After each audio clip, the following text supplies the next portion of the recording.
في تمام الساعة 4 صباحا استيقظ سامي على صوت إنذار غريب في أذنه. لم يكن هاتفه بل جهاز صغير كان قد نسي أنه يحمله منذ 7 سنوات. ذلك الجهاز لا يعمل إلا لأمر واحد: الطوارئ القصوى. جلس على طرف السرير في الظلام وقلبه يدق كأنه يعرف أن شيئا أكبر من كل ما واجهه من قبل على وشك أن يبدأ. فتح الجهاز فظهر رقم 71.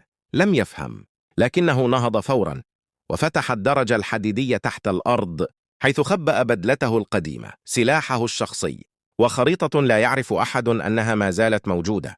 ركب دراجته النارية التي لم يشغلها منذ زمن، وانطلق وسط الشوارع الخالية.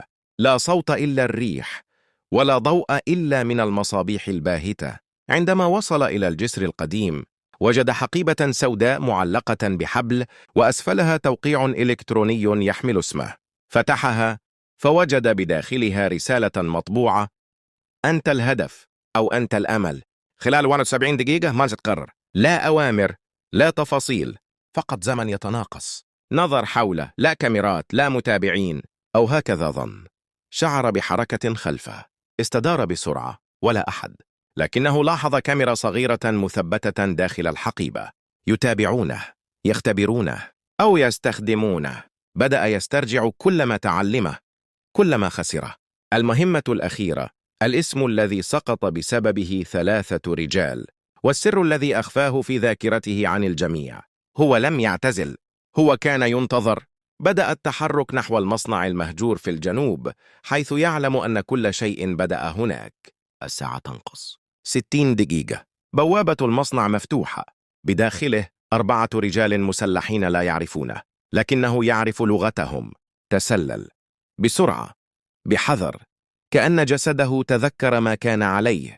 تجاوزهم، وصل إلى القبو، حيث وجد صندوقا معدنيا. فتحه ليجد شيئا لم يتوقعه: صورة له وهو يحمل طفلا، وتاريخ اليوم، وعبارة واحدة: هم يعرفون. كل شيء تغير. هو لم يكن المنقذ بل المفتاح. وخلفه هناك من يريده أن يكمل طريقا لا عودة فيه. الآن هو وحده، لا توجهات، لا حلفاء، والعداد مستمر. 35 دقيقة. مدينة كاملة نائمة، والتهديد في الداخل. لكنه يعرف الآن أن اللعبة لم تبدأ اليوم. لقد بدأها منذ 7 سنوات عندما قرر أن يختفي. والآن هو عائد، ليس لينقذ بل لينهي.